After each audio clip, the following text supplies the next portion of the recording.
वैसे अगर ऊपर ऊपर से देखा जाए तो 7 रुपए के इजाफे से कोई बहुत बड़ा फर्क नहीं पड़ता, यानी हर महीने 221 रुपए ज्यादा खर्च करने होंगे। कि 7 रुपए बढ़ गया तो क्या हुआ, इतने रुपए बढ़ने से जनता पर कोई खास फर्क नहीं पड़ेगा।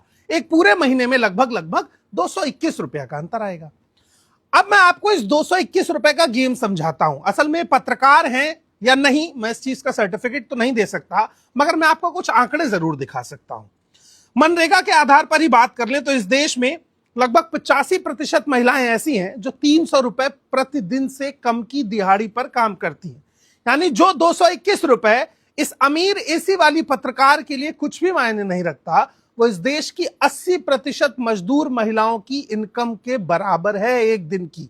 जब पेट्रोल बढ़ता है मैडम, तो सिर्फ पेट्रोल नहीं बढ़ता, आटा, चीनी, तेल, दाल, फूड मटेरियल, ब्रेड, अंडा, गेहूं, हर किसी के दाम पर फर्क पड़ता है। कभी परचून की दुकान से खुद सामान खरीदने जाइए।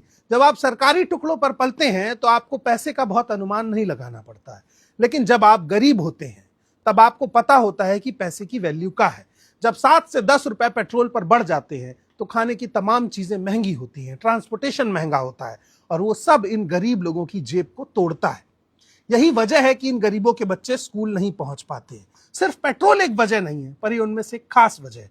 सरकार को सिस्टम इतनी सहूलियत से बनाना चाहिए और इन पत्रकारों को भी इस बात के लिए शर्म आनी चाहिए कि यही पत्रकार कुछ साल पहले 2014 में जब कांग्रेस की सरकार थी, तब यही अंजना ओम कश्यप, यही सुधीर चौधरी, यही श्वेता, यही अमिताभ बच्चन, यही अनुपम खेर, यही जूही चावला तब बात करती थी कि पेट्रोल के रेट क्यों बढ़ रहे हैं।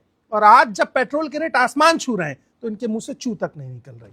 डरा हुआ नागरिक मरा हुआ लोकतंत्र तैयार करता है, और डरे हुए पत्रकार मरा हुआ लोकतंत्र बिल्कुल तैयार करते हैं।